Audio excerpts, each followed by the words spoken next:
Hey, what's going on, guys? It's No Shoes, and welcome back to another K-Rino Friday. Today, we're going to be reacting to Lifting the Veil. This was suggested by Christopher X, so thank you, Christopher, for the suggestion. Keep them coming in the comments down below. I really do appreciate them, and if y'all are excited to see more K on the channel every single Friday, make sure you guys hit like and subscribe. But without any further ado, let's get right into this. Let's see what K has to say. Let's see what Lifting the Veil is all about. Let's get it.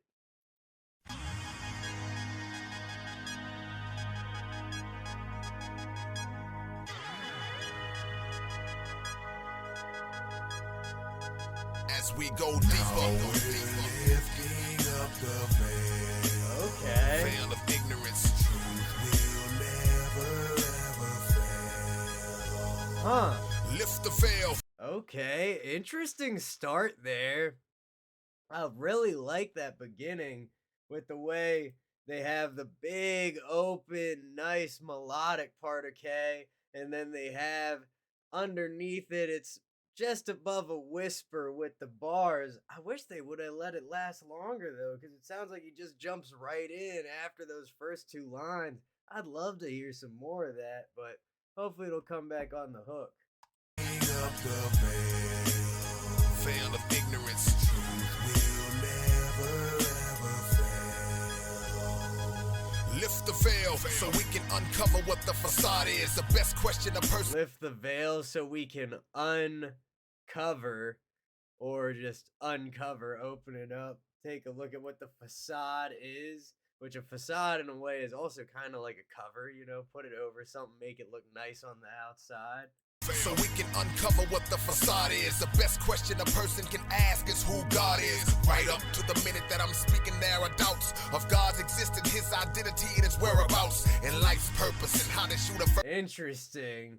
Talking about where God is, talking about who God is, you know, where he might be, what's going on. I think there's a lot of different questions we could ask. I don't know if there's a best question you can ask for real. The minute that I'm speaking, there are doubts of God's existence, his identity, and his whereabouts, and life's purpose, and how this universe functions. For eons, God hid himself from amongst men, so confusion set in. And after many years, man developed his own philosophies and ideas of who the creator. Okay, interesting. This is taking a turn that I was not expecting. And so it sounds like Kay's saying God came down, he lives among man. He is, you know, walking around in one of our bodies, doing his thing.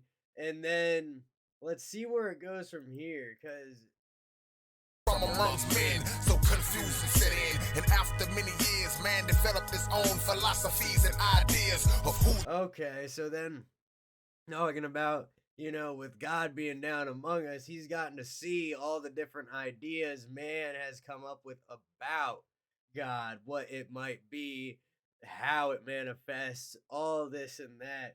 Very interesting concept.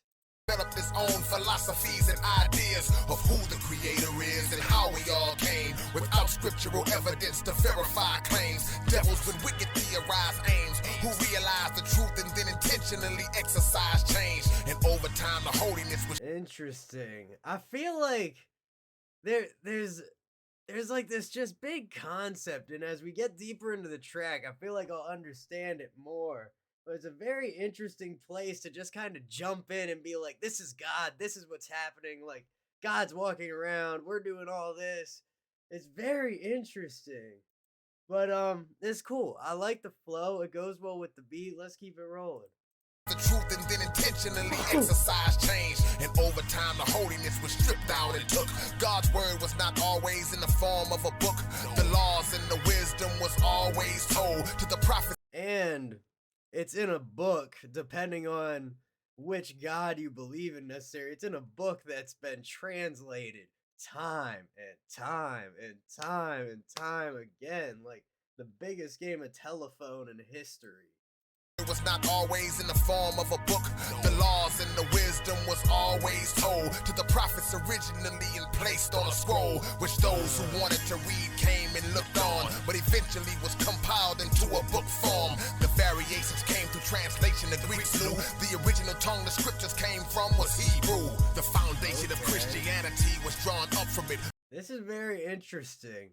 I like diving into this a little bit. It sounds like we're going to be getting kind of a story of multiple religions here. And maybe he's focusing on like the Abrahamic religions. Like, I think, that leaves us with like Islam, Judaism, and Christianity. And maybe there's some other ones in there that I'm not familiar with. But a lot of those old stories are shared between those religions. So it's interesting to see all the different belief systems that came out of that. At the end of the day, I just think it's all energy, man. Because honestly, every other answer is way too specific for a question that, while we're here, we will never know the actual answer to. You can have faith, you can do that, but at the end of the day, you don't ever truly know. And energy, definitely something about that. Christianity was drawn up from it. The Greek translation was known as the supplicant, a word meaning 70, and that number was taken because 72 scholars did the work of translating. The different interpretations have served as a deterrent. Interesting. So we got 72 scholars were the ones that translated the Bible from Hebrew to Greek. The different interpretations have served as a deterrent. There were multiple versions that predated the current. The Bishop Bible, the Geneva Bible, the Matthews, the Tyndale, and the Wycliffe in 1382, the Vulgate, and Martin Luther. Interesting. So it feels like right now he's saying there are multiple versions out there, and that they were not created in the hopes of making it more accessible to people, but but in the hopes of maybe diluting and changing their perspective in slight ways of the people whose language that version is in. Left in 1382, the Vulgate, and Martin Luther even had a version. By him, the Old Testament was worded into German in the 1500s, but he let it be known there was a Latin version in 400 BC by St. Jerome. It was many more who got hold of the word and mishandled it, and they got. This is very fascinating. I'm learning a lot that I had no idea about with just these dates, the translations, the steps that it went through. It's very like, I guess right now, a little earlier in the track, I kind of seemed at a loss, and I guess my loss is like I see where we're going. Like I see what we're talking about, but I'm very curious what this punchline is gonna be at the end. Like why are we talking about this right now? Like where does this story take us? What's the reason this story is being told is really intriguing to me. Old Testament was worded into German in the 1500s, but he let it be known there was a Latin version in 400 BC by St. Jerome. It was many more who got hold of the word and mishandled it, and they got it from the Hebrew original manuscript. Confusion, whether you use an old one or a new one. The question is, with so many to choose, which is the true one? A few years ago, That's facts, man. With so many options, which one's the true one? A great question. Also, another great question that, without doing a lot of research or maybe time travel, I don't really know if we can answer. alluded to the fact in the Catholic Bible 7 extra books are included. Let me list them for those who might dispute it. First and second Maccabees, Ecclesiasticus, the Tobit, and Judith. The Baruch and the Wisdom of Solomon were dismissed. That's how it went from 73 to 66. And contradictions started landing when man began to change God's words and lean towards his own understanding. Now modern day idol worship rules the mainstream. Interesting. So yeah, of course, as time went on through all these iterations, just one after the next, the meaning will change because people will be writing things the way they understand them from the text that they are translating from. He said something about going from 72 to 66. So maybe, some of the people that were working on it, they left and then the remainder kept continuing to make versions. I'm not sure exactly. Or maybe that's just a reference, like 7 is always seen really highly as a number. 666 is obviously the number of the beast. And then 72 to 66 might be reflecting maybe a change for the evil. Towards his own understanding. Now modern day idol worship rules the mainstream. Christianity and Christ's teachings are not the same thing. When the ruler Constantine became a Christian, he made men combine religious principles with the ways of the pagans. Holidays like Easter were based on the phrase that Jesus died and rose from the grave in 3 days. But if he died on a Friday, it's untrue, and rose on a Sunday, then that would make it only 2. They celebrated. Man, Jesus really should have checked his calendar back all that time ago. 3 days, 2 days, doesn't really matter. I don't think so. It's one extra day. That would make it only 2. They celebrate his birth in December, called it immaculate. But if you read the scriptures, then that timeline's inaccurate. See, shepherds don't. That's cool. They call it immaculate, the immaculate conception. I haven't heard or thought of that term in a long time. You read the scriptures, then that timeline's inaccurate. See, shepherds don't have their flocks out in the winter, which proves that the Christ was not born in December. See, if Jesus was 33 and a half when he was killed, and his murder took place after the Passover meal. Passover was in March or April, this is a fact. If he was 33 and 1/2 year, let's count back. See, a half a year. Interesting. Okay, so it feels like where we're really getting with this track at this point is K is saying, like, look, these stories didn't happen the way that they're written. Our understanding is different than those who originally understood them and put them into words that we could read. And now it feels like we're going back and kind of fact checking the Bible. And by virtue of that, he is lifting the veil from over our eyes and helping us to see what these stories are really all about, which now I'm getting it. It's all the pieces are coming together. I think the beginning of this track could have used a stronger setup just to get me invested in understanding that idea.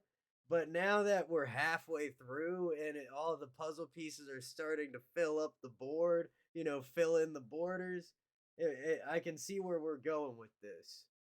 6 months subtract from where I told you. 6 months from March or April to September or October. It's over. For truth, many died and others bled. What did Jesus have to do with rabbits and colored eggs? See, the pagans had a ritual when springtime. The Easter bunny and the colored eggs thing is stupid, man. The holiday traditions are some of the most nonsensical things I've ever seen. Like, I like a Christmas tree. My family gets a Christmas tree. But who in their mind was like, you know what?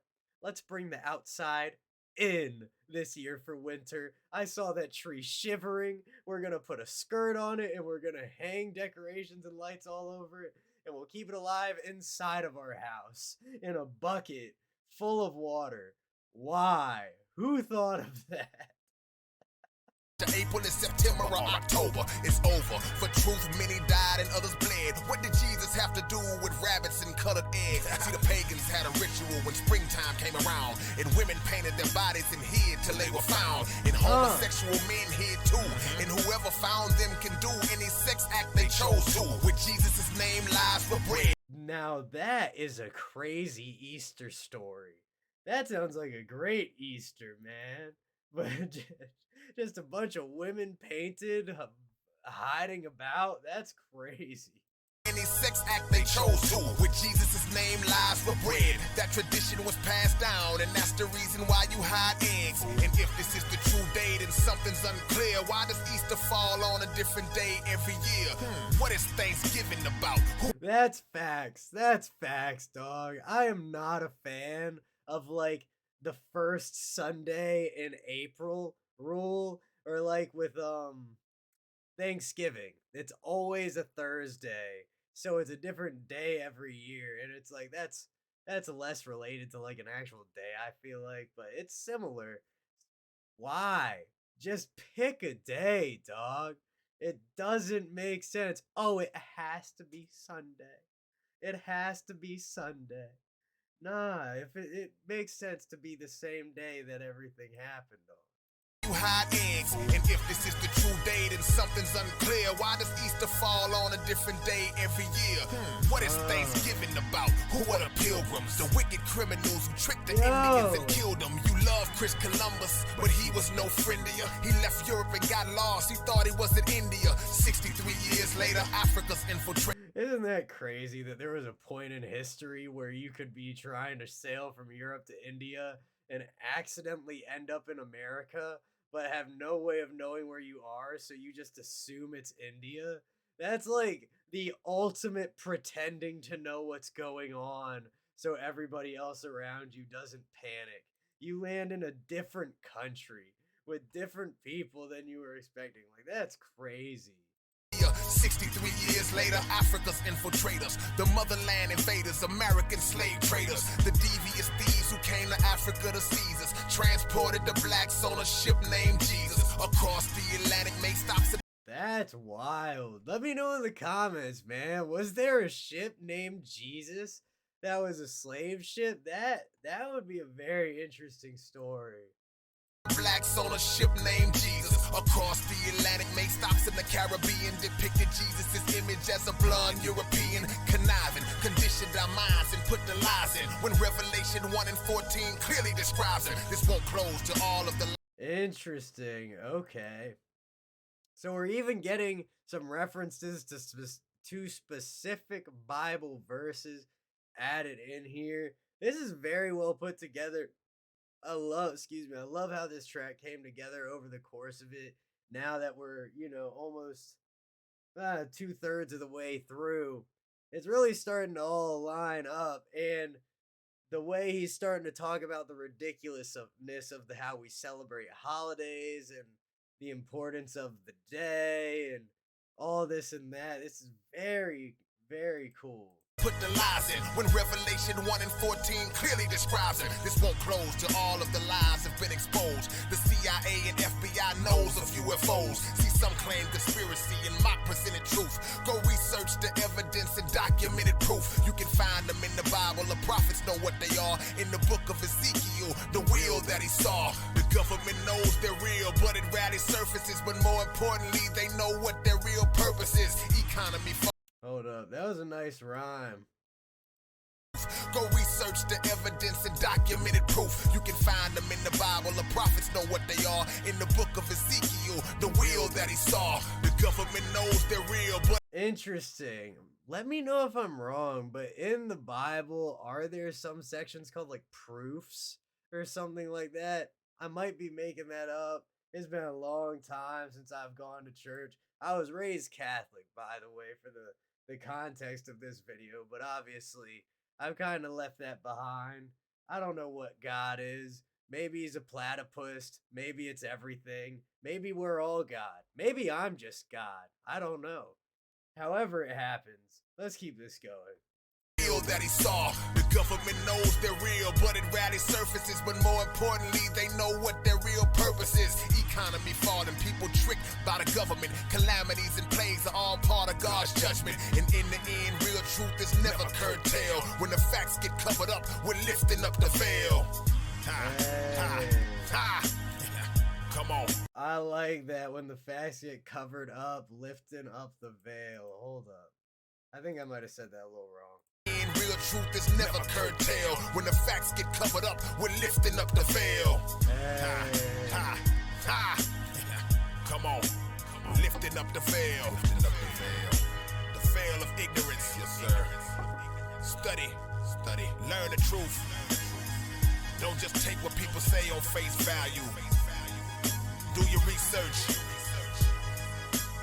Yeah. I know you've been taught like this all your life.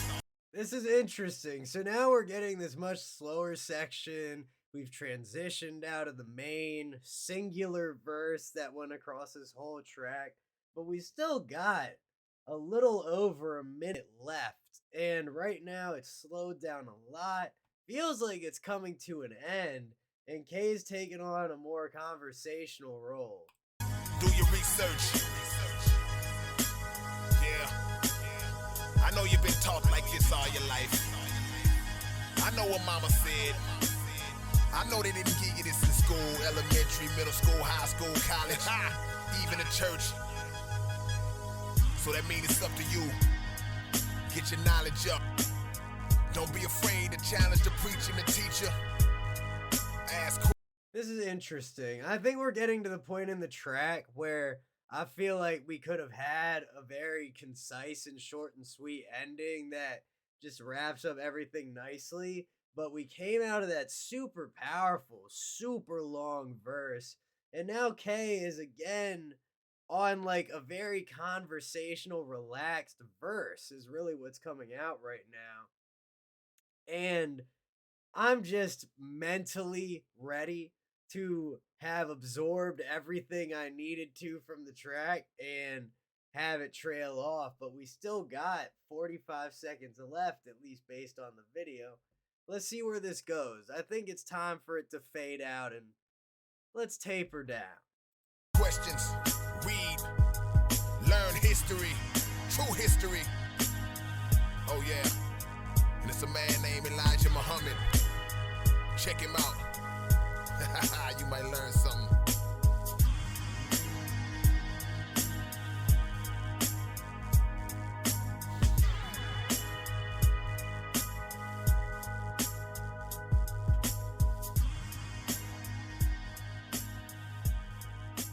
Okay. This is cool. This is cool.